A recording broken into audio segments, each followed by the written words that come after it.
So the New Zealand Ponzi is finally being recognised for what it is. A country destroyer that has captured many members of parliament and nearly all mainstream media outlets, and has a handful of rich and powerful people pulling all of the strings and controlling all of the narrative. The game of Ponzi has the following members: the people who are in control of the Ponzi, like the rich real estate agency owners and their investors, the RBNZ, the banks, the mega landlords, the mainstream media, the big property portal websites, the majority of MPs, the councils, the property developers, and the big building companies. Then you have the people who are just carried along by the Ponzi but are more than happy about its existence, like the homeowners who keep on seeing their house prices going up, the small building companies and tradesmen who work on the properties, the individual real estate agents, and the smaller landlords. Then you have all of the people who suffer as a consequence of the Ponzi but have no control over it, like the people who have had to leave New Zealand because they cannot afford to rent or buy a house, the people who are trapped in forever renting, the big families who are all squashed into a small house because they cannot afford anything larger, the many people of all ages who are living in old buses and shelters that are not fit for human habitation, the people who have been forced into living on the streets, the young people who have put off any idea of starting a family because housing costs are just too expensive, and the Hunger Games private rental market makes it impossible to be able to guarantee that you can give any child some actual stability, which is what kids need. You've got the pensioners who are forced into the private rental market, which eats up most of their pension and provides absolutely no security.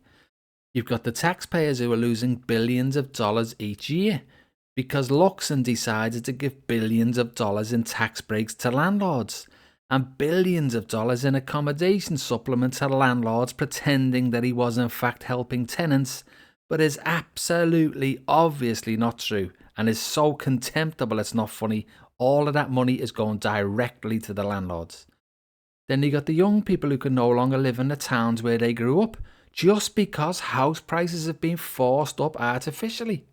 Then you have all the people who are indirectly negatively affected by the Ponzi too, like the people whose wages are being kept low because the government is importing over 100,000 immigrants each year who keep wages suppressed, but whose main reason for being allowed into New Zealand is to support the Ponzi, or the people who cannot even get a job for the same reason, or the people who cannot even get a hospital appointment for the same reason too.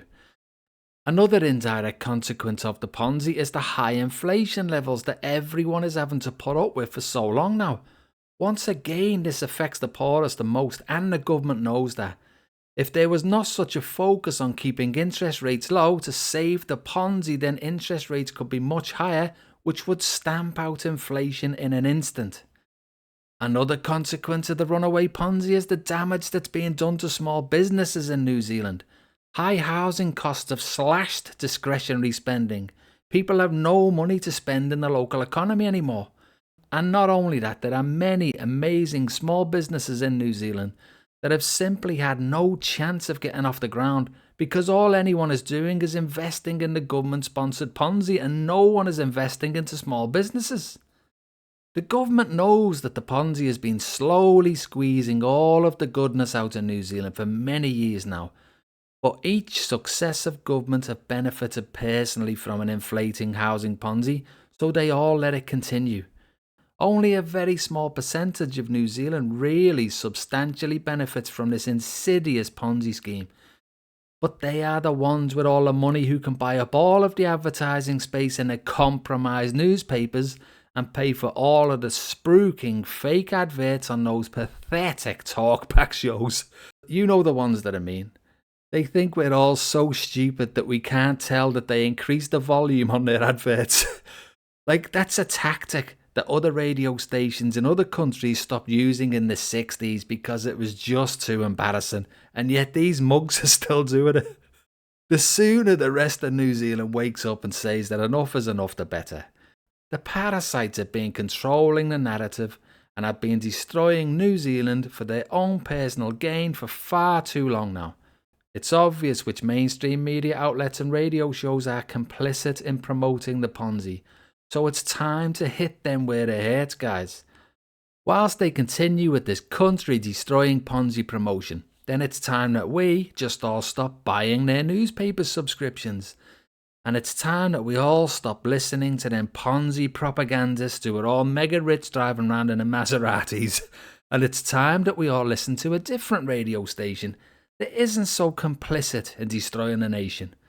If they start losing viewers and listeners, then they will start losing their advertising revenue. And that is all that matters to them. They sold their souls many, many years ago, guys. Morals are not something that they have to contend with anymore. They will go with whatever the money's going with. Only when we all start turning our backs on these people will the Ponzi proponents finally realise that the time is up, and this disgusting stage in New Zealand's history can finally be resigned to the past. Just imagine a New Zealand government not caring about hundreds of thousands of amazing young Kiwis who are only leaving because of a government-supported Ponzi scheme, but that government does not see a problem with it because the government has realised that it can just easily replace these young Kiwis with people from poorer countries. Somebody has to make that treachery make sense to me. It just doesn't make any sense. Why would a government not care about Kiwis? So yes, guys, be sure to let the spruikers know in any way that you can that we are onto them and that their good old Ponzi times are almost over. And thanks for watching, guys, and I'll see you on the next one. Cheers for that.